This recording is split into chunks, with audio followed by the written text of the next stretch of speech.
कृषि सुधार कानूनों के खिलाफ 20 दिनों से दिल्ली सीमा पर किसान आंदोलन का हल फिलहाल सुप्रीम कोर्ट से भी निकलता नहीं दिख रहा है।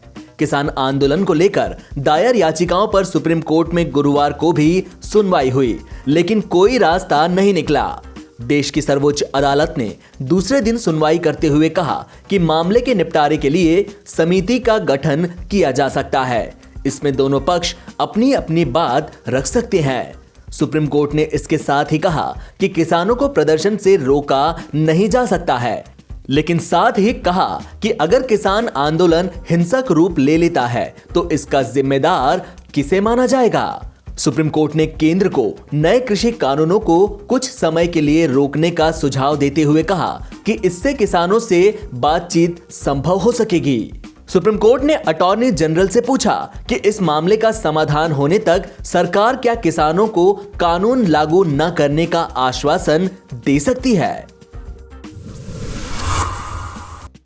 अगले साल होने वाले पश्चिम बंगाल विधानसभा चुनाव के मद्देनजर बीजेपी ने अपने अभियान में युद्ध स्तर पर तेजी लाते हुए केंद्रीय मंत्रियों, एक उप मुख्यमंत्री और कई केंद्रीय नेताओं को विभिन्न मोर्चों पर तैनात किया है और उन्हें 6 से 7 संसदीय क्षेत्रों की जिम्मेदारी भी सौंपी है। पार्टी सूत्रों से मिली जानकारी के मुताबिक केंद्रीय गृह मंत्री अमित शाह इस हफ्ते के आखिर में राज्य का दौरा करेंगे।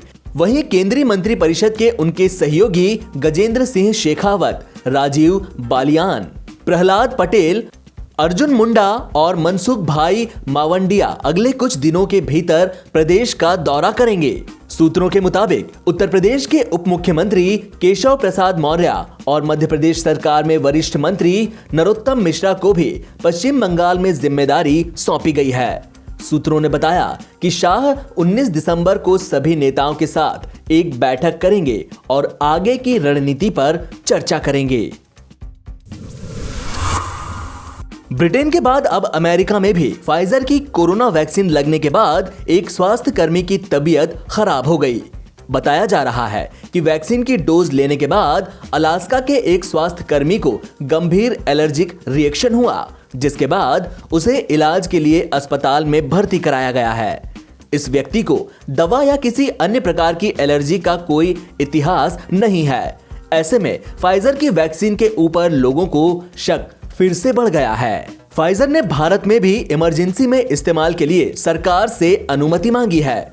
अमेरिका के स्वास्थ्य अधिकारियों ने दावा किया है कि इस स्वास्थ्य कर्मी को ठीक वैसा ही रिएक्शन हुआ जैसा कुछ दिनों पहले ब्रिटेन में 2 स्वास्थ्य कर्मियों को देखा गया था। ऐसा रिएक्शन जानलेवा भी हो सकता है। बुधवार को अस्पताल में भर्ती किए गए अमेरिकी स्वास्थ्य कर्मी को डॉक्टरों ने खतरे से बाहर बताया है। भारतीय अंतरिक्ष अनुसंधान संस्थान यानी इसरो ने अपनी 42वीं कम्युनिकेशन सैटेलाइट CMS-01 का सफलतापूर्वक प्रक्षेपण किया है। श्रीहरिकोटा के स्पेस सेंटर से PSLV C50 के साथ कम्युनिकेशन सैटेलाइट CMS-01 को लॉन्च किया गया है, जो कि साल 2011 में लॉन्च हुए GSAT-11 सैटेलाइट की जगह लेगा।